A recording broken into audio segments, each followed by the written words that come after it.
It's a witch hunt. It's a disgrace. No matter how much money you think you may have, no one is above the law. Former U.S. President Donald Trump once again facing legal problems, but gaining political points. Hello, I'm Arnold Snyder, and this is The Heat.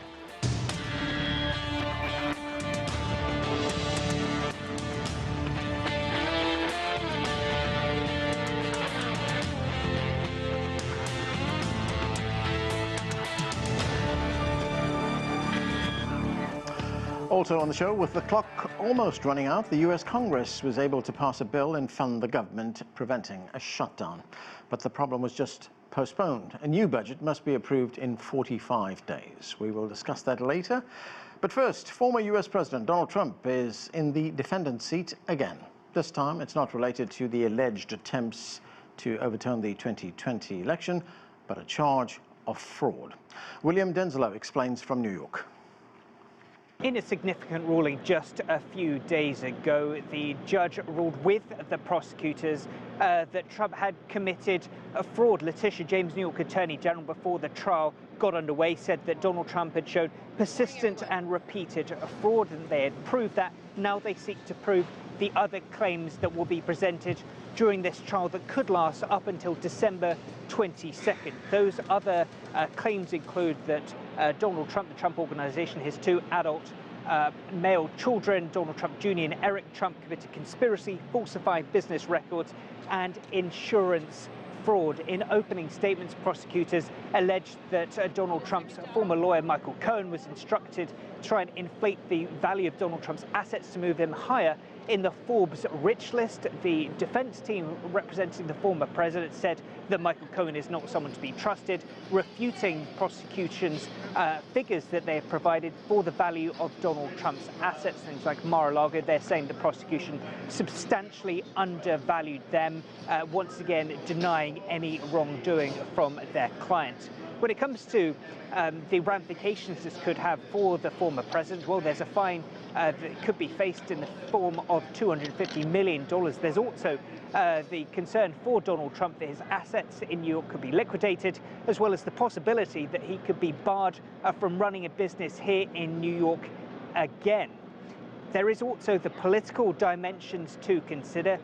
Democrats will be hoping that if Donald Trump is essentially, if the judge rules with the prosecution, they'll be hoping that this will be evidence for the electorate that Donald Trump isn't fit to run a business, let alone a country. For Donald Trump, well, he has said time and time again that the Justice Department has been weaponized against him, that this is a witch hunt. He denies wrongdoing, and a further bid to try and whip up his support base. William Denzelo, CGTN, New York. To discuss the implications and the latest on American politics, here in our studio we have Joel Rubin. He is a former U.S. Deputy Assistant Secretary of State. In Washington, D.C., Rina Shah joins us. She is a political analyst and CEO of Rilax Strategies. Joseph Williams is a former senior editor for U.S. News and World Report. And from Miami, Jadan Horyn is a political commentator and editor-in-chief of Soigné. Welcome to all of you. Rina, let me start with you. So we have former President Donald Trump. He's facing yet another trial, this time accusations that he inflated the value of his properties to obtain loans and to lower his insurance bill. This is a civil case. If he is found guilty, though, he could lose all his business licenses in New York. And in addition to that, he could be liable for a fine of something like $250 million. Of course, these are just accusations right now. Nothing's been proved. But what are the implications for the 2024 presidential race? I think sitting at this point in time, we don't see what those implications could be, because we're so polarized as a country. People see Mr. Trump some kind of way. They're either love him or hate him. Very few people are in the middle anymore. And if they are, it was because of the policies of his administration when he was in the White House.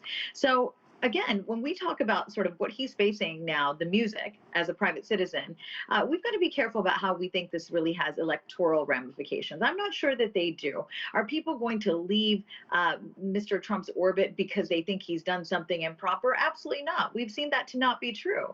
But what I think is most significant right now is how Mr. Trump is behaving in public now that he's, again, sitting in court for a second time, really, out of all the indictments he's faced, again, across 3 states in the District of Columbia.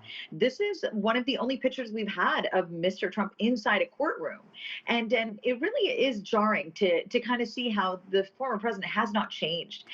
His demeanor in any way is almost as if time hasn't touched him. And look, I'm not defending him. I'm just saying that these are the observations a layperson makes, because a lot has been made about Joe Biden and his strength. Does he look physically strong? Does he sound physically strong? And that's something that you don't really, really see those comparisons made about Trump, who's just 3 years his junior. Yeah. But what stuck out to me the most today is when he came out of court and how he really lashed out in the most nasty way. And again, he does this. He takes the low road. He uses language that I wouldn't even teach my children. I wouldn't let my children speak in my own home. But he does that because he's afraid of losing his shirt. What he realizes now is GOP voters want to spread their money to other candidates in the race for the primary nomination, and that makes him nervous because he's been able to fundraise off of his legal woes and been able to fuel these legal fights by the small donor, GOP donor. Right. Jadan Horyn, the former president, says that this is an orchestrated campaign against him. Let's listen to what he had to say. The crime is against me because we have a corrupt district attorney, we have a corrupt attorney general, and it all comes down from the DOJ that totally coordinated this in Washington because I'm the leading candidate, I'm leading Biden by 10 points. So, Jadan, what do you make of what took place in New York? This is not a jury trial, I should mention. The judge is the sole arbiter. And according to former President Trump, the judge has already made his mind up about this case. Yeah, I mean, I think it appears that this is feeding the narrative that Trump is repeating again and again, that he is the victim. And I would say the prudential wisdom or judgment of the Attorney General and the District Attorney in bringing forth this case at this time, from all appearances, looks to be political considerations. And as for the case, as the lawyers for the former president said, this seems to be done in real estate all the time. And so I would argue that I think the same strict application of this standard should be done towards other real estate developers in New York City and New York. If this is going to be the way things are, I would find a lot of donors for the Democratic Party of the current governor, the current attorney general, and the current district attorney would probably not support that kind of action. So it really does play to the narrative of him being a political victim. And if that's what Democrats want, if they really want to marry the Republican Party to a nominee of President Trump, it really doesn't help the optics if they also have a corruption versus corruption election in 2024 with President Biden. Joseph Williams, Jadan Horyn makes the point that this case is being brought against Donald Trump at this time. Now, we know that these transgressions, or alleged transgressions, I should say, took place from 2011 to 2021. So now, why bring the case now when he is a candidate for president and he is leading by far in the polls, not just for the nomination, but against Joe Biden as well? Well, you could sum that up in 3 words. I mean, rule of law. I think what is being failed to capture here is that we don't know that this has not been applied against other developers. We know that the cases are politically sensitive, and we also know that there are political risks for Democrats in bringing these cases. However, you can't just bring the case when you feel like it. You bring the case when you have evidence. And if there is evidence that this has been a targeted prosecution aimed at getting Donald Trump or crippling him for the 2024 presidential run, I've yet to see it, mainly because these charges were developed before he decided to announce for his bid for the presidency, and it seemed like, to my mind, the coincidence was that he announced his run for president after he knew these charges were coming. So I think that there's been scant evidence that they've targeted him and that this is a corrupt or weaponized system. And I think that this has been evidence of what, the evidence, the New York Times uncovered a lot of evidence about Trump's real estate holdings and his dealings and his taxes after he became president, after suing and opening and finding these records. So I think it's all of a piece. I think it's kind of a bit of a stretch to say that this is a weaponized system, especially when you've got so many other people serving time for lesser offenses in America's prisons. Okay, Jadan, very quick response from you. 2 points there that Joseph Williams made. One is that we don't know whether this kind of action has been taken against other real estate developers. That's one. And the other is this action started before he announced his run for president. Yeah, I mean, this is what the whole narrative is all about, is that during that time, it was the appearance of weaponization against a sitting president.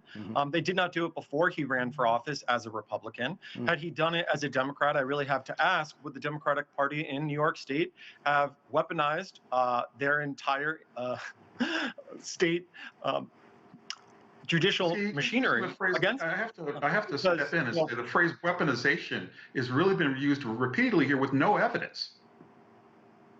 But the evidence is that a sitting president was investigated for what was then only accusations, and there was scant evidence, and it was across the board. The evidence was developed into actual level. The scant evidence and rumors were developed into actual evidence that the prosecutors took action. And it wasn't, they can't make stuff up out of thin air. Yeah.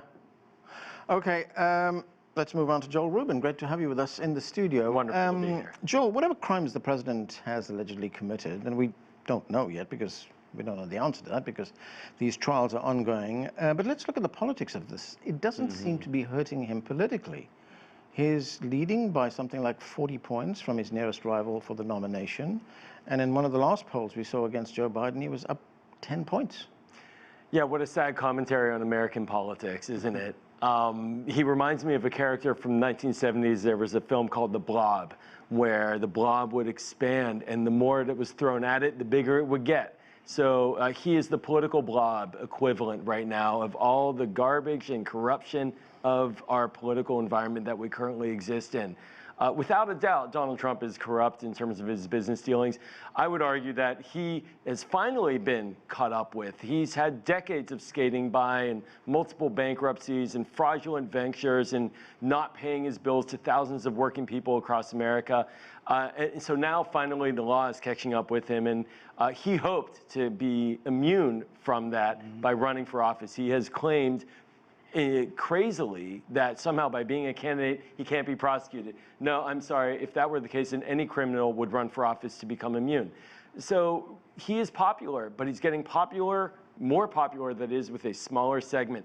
These polls don't take it on face value. There's one or two outliers there. If anything, this mobilizes Democrats even further in being sure that he never gets back into power. So what's the Democrat strategy to take him on? Well, right now, the Democratic strategy to take him on is to keep on doing what President Biden is doing, is actually having a policy agenda. We just saw a near meltdown over the weekend. Republicans have no policy agenda, wanted to break the government, could only muster 6 weeks of extended funding with Democratic support providing the majority. So keep on having that policy agenda, keep on demonstrating to the American people why Democrats are the only party standing between the gulf right now that exists between normal government and chaos, which is what Donald Trump is. Rina, we had the second Republican primary debate that was just over a week ago. Trump, of course, was not there, but he's leading in the polls, as I pointed out, from his nearest rival by something like 40 points. Why is it so difficult for his competition, for his rivals, to make any kind of inroad into this kind of stranglehold that he has right now? I would submit to you that the polling industry hasn't really kept up with the times. And though there's a lot been made of the supposed 40-point lead that Donald Trump has against these primary opponents, we should be cautious about really taking this as truth. In 2016, the polls led us astray. And on it, that wouldn't be too off to think that, because something like 80 million Americans are off the rolls, essentially. So they don't know how to get counted by, or pollsters, excuse me, don't know how to count them into the fold. And so again, these are people who didn't show up at the polls the last go round, and look, people don't have landlines anymore. Reaching them on cell phones is tough. People don't want to give honest answers of who they support. So there's a lot that's wrong there with the polling industry, and I would just be cautious. There are credible polls, but I'm not so sure that Donald Trump's lead is so great. I think that there are a lot more Republicans that are lukewarm about Trump, again, sort of feel good about his administration's policies and have some nostalgia for that, but are taking a second look at these candidates. They stood this past week in California at the Reagan Library. But one thing was really apparent is that this was no longer and is no longer Reagan's party anymore. This is not a party that can come together and unify very quickly. We saw the fractures there on stage. And yes, there were some big personalities that were able to break out, but we heard talk of securing the border. There were some myths perpetuated about what's actually happening at the border. Now, look, I do think there is a crisis at the southern border personally. But again, what you heard a lot of from that stage was fear, grievance politics, doom and gloom. There was not this hopeful, positive vision cast for America. And I think if there were some talk of sort of what could be good for Americans writ large, we heard it from candidates like Nikki Haley and also from Chris Christie and maybe even also from Senator Tim Scott. But by and large, this debate was very lackluster and demonstrated that, yes, Trump does still have a significant lead and the advantage is there, though I'm not so sure it's so great.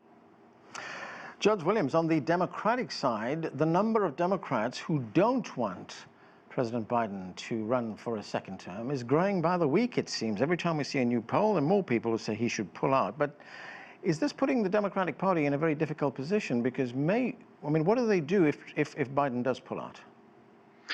Well, it's going to be near impossible. I can't see any scenario where he does pull out, mainly because his political power in the White House rests on the fact that he's an incumbent who's going to run again for a second term. Secondly, I think the calls to have him step away from the race are a little premature. I mean, it's also, well, I beg your pardon, not premature, but a little misguided. I mean, it's far late in the race to try to replace him. And if he has any kind of Democratic challenger for the nomination, it's going to wound whichever candidate emerges, and they're less likely to fare well against Donald Trump than they would just having Biden run on his record, be consistent, and talk about his accomplishments, which they've really kind of undersold. I think the other factor here is that there's a lot of discomfort with Kamala Harris in the fact that if he ran and won and stepped down, she would, by secession, become the president. And I think that's a lot of what's couching the calls for Biden to step aside. But I think it's misguided. I don't think it's going to happen. And I think it only serves to solidify a narrative of Democrats being really, really anxious, even when the winds are in their favor. What are your thoughts on that, Joel? Well, I think there's one candidate right now, and that's Joe Biden, and he is the clear front runner, and he's the one that unifies the Democratic Party. But we do have a problem. There is not an alternative that would be a clear unifier right now waiting in the wings. Barack Obama is younger than President Biden. He can't run for a third term. He would be a unifier. There are other very strong stars out there, but President Biden, he is the one. And to be honest, he has been very effective as well at governing. And this will come out over time during the campaign, but he has kept the Democrats together, unified on domestic policy, on spending bills, on national security, on Ukraine. We haven't seen the chaos amongst Democrats that Donald Trump had with the Republicans on Capitol Hill when he was president. And I think that's a sign that the party is behind Joe Biden. Jadan, Horyn, speaking about chaos, a government shutdown was averted this weekend actually, but it could cost the Republican Speaker, Kevin McCarthy, it could cost him his job. There's a powerful minority in the Republican Party that are not happy that he worked with Democrats to get this 45-day extension. Here is one of the leaders of that faction, Matt Gaetz. Let's listen to what he said. I don't think the adult in the room would allow $8 trillion of this debt to come into refinancing at a higher level without serious spending cuts. And I don't think the adult in the room would lie to House conservatives. And that is exactly what Kevin McCarthy did. And if at this time next week, Kevin McCarthy is still Speaker of the House, it will be because the Democrats bailed him out and he can be their Speaker, not mine. So, Jadan, when voters look at this, I mean, are they looking at a party that is now very, very dysfunctional? Why are Republicans so divided? Look, I served as a press secretary and a communications director for a previous iteration of the Freedom Caucus that ultimately took down Speaker Boehner. This much I can say. Republicans take very seriously the commitments that their speakers make to their various constituencies in caucuses in Congress. And what we're seeing is a very public display of those private arguments. I don't think it shows that Republicans can't govern. What it does show is that the disputes about the very real future and fiscal future of our country are something that should be debated in public and simply are not. We had multiple years of record deficits. Our national debt stands at 30 trillion plus, and Social Security is going to be bankrupt by the end of this decade. And yet we have an administration that is spending on a war in Ukraine without end. We have a Congress that is not taking on these issues, whether tax cuts need to expire, whether we need to extend them, the ongoing spending that we have for various programs that are automatic. And as a result, it means that the Freedom Caucus is holding the Speaker's feet to the fire. Now, should we fund the government? Yes, because that is one of Congress's constitutional obligations. But the question becomes, at what level and for what purpose? And I think it is important that the American people see what those actual policy disagreements are. Yeah. I do disagree with the politics that have made it personal between Rep. Gates and Speaker McCarthy. I don't think that serves any purpose for the American people or the Republican Party. All right, Rina, looking at the dysfunction that I was talking about, as well as the infighting in the Republican Party, I mean, are there going to be consequences at the ballot box for them? Well, this would have been the 22nd government shutdown we've had in 50 years, but it was not. And again, here we see the can is being kicked down the road for just the next 40-some days. And so I don't have much faith in Congress. I worked in the body and served 2 Republican members of the House, and they were a little bit more moderate, center of the road. But I've always understood what the Freedom Caucus wants. And if you listened in the past few weeks to some of their members about why they wanted to hold Kevin McCarthy accountable and get him to really do their bidding, which was essentially cut spending and not give a blank check to Ukraine.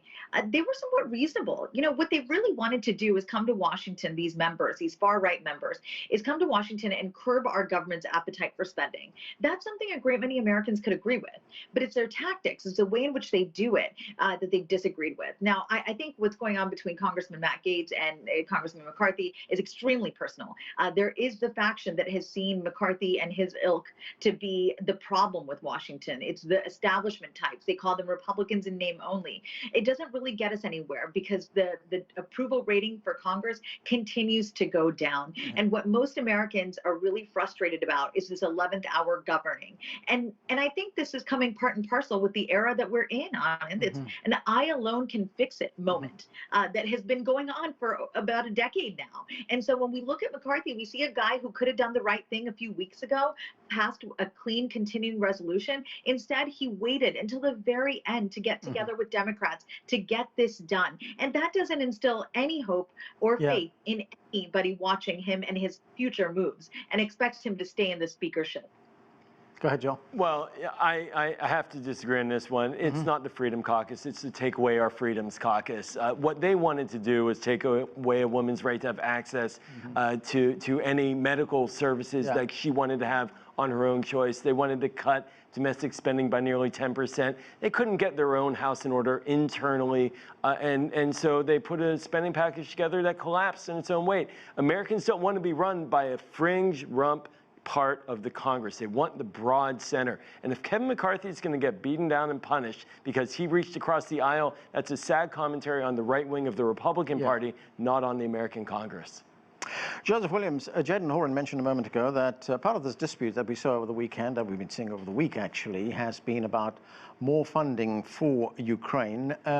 President Biden and his administration have staked so much on the Ukraine conflict. I mean, would it be, I mean, to what extent is that going to be, will more funding for the Ukraine conflict be held hostage to what takes place in Congress? Well, I think that the smart money says that the smart money is going to go to Ukraine at some point because a lot of Republicans in Congress, the Freedom Party notwithstanding, the Freedom Caucus notwithstanding, know and understand that in geopolitics, this is a really important thing to do. It's a really big deal. It's a bulwark against the spread of Russian influence in Western Europe, and it's a NATO thing as well because they've got allies there that they need to support, and they're very clearly under threat if Ukraine falls. But I want to get back to one thing, and that's the through line through all of this, which is really fascinating to me, is one, Donald J. Trump. I mean, if you look at Donald Trump's position towards Ukraine, you look at his relationship with McCarthy, his relationship with Matt Gaetz, his relationship with the Republican Party, how he shaped the Republican Party, and how the Republican Party is now dysfunctional because they don't want to do the things that Republicans traditionally do. And a lot of that stems from Donald Trump. You look at the allies who are pressing McCarthy, Matt Gaetz, Marjorie Taylor Greene, Lauren Boebert, they're all Trump acolytes. And so I think this demonstrates the hold that Trump still has of the Republican Party. And yes, the polls may indicate that he's in the lead at the moment, but that's a lot due in large part to the factions that kept him relevant despite these criminal charges and despite the chaos that we saw over the 4 years he was in the Oval Office. Joel, on the question of more funding for Ukraine, there's poll after poll that tells us that the majority of Americans are not in favor of that. Well, I think the majority of Americans support the idea of supporting Ukraine, but you're right, this is becoming very difficult politically, especially for Republicans at the base. And if you want to understand where the Republican Party is, look at the House, look at the beating heart of the Republican body is in the House and its members. And to this point about Donald Trump, it's only going to get harder. If he becomes, and when he becomes, I believe he will be the nominee, he will essentially say, I'm on the side of Russia, not on the side of Ukraine. And the Republicans in Congress will have very little space to navigate. They won't want to cross the Republican nominee for president. Right. But overall, Americans still do support Ukraine. But the problem now is that the window is shrinking, and it's hard to see the returns for the United States today like it was a year and a half ago. Jadan, what's your view on that? Will President Trump, and as Joel says, when he becomes the nominee, say, look, I'm on the side of Russia? What happens then? No, he's going to say I'm on the side of the United States. I mean, ultimately, the president of the United States is the president of the United States. We're not the president or leader of Ukraine. We're not the leader of Russia. And I think that's a completely disingenuous thing to say. What he's going to say is that the blank checks that have been sent with zero accountability are done. If we want to continue to support an ally, a war effort, then we need to understand how it's spent and what is going on. I think more importantly, well, though, we do, this is truly a failure of the Biden administration and the president himself in articulating why we are supporting Ukraine. There's a real history lesson here that most Americans do not know and do not understand, which is Ukraine gave up their nuclear weapons with an assurance from the United States of America that we would protect their sovereignty. Yeah. And the fact of the matter is this president has not articulated that to the American people for them to understand that it's a part of honoring our commitments. Instead, we stand behind some blasé thing about this current elected leader of Ukraine or NATO. Okay. And that really is a failure of messaging. Okay, we are going to have to leave it there. We have run out of time. Thank you to all of you for being with us. That is it for this edition of The Heat. I'm Anand Naidu in Washington, D.C.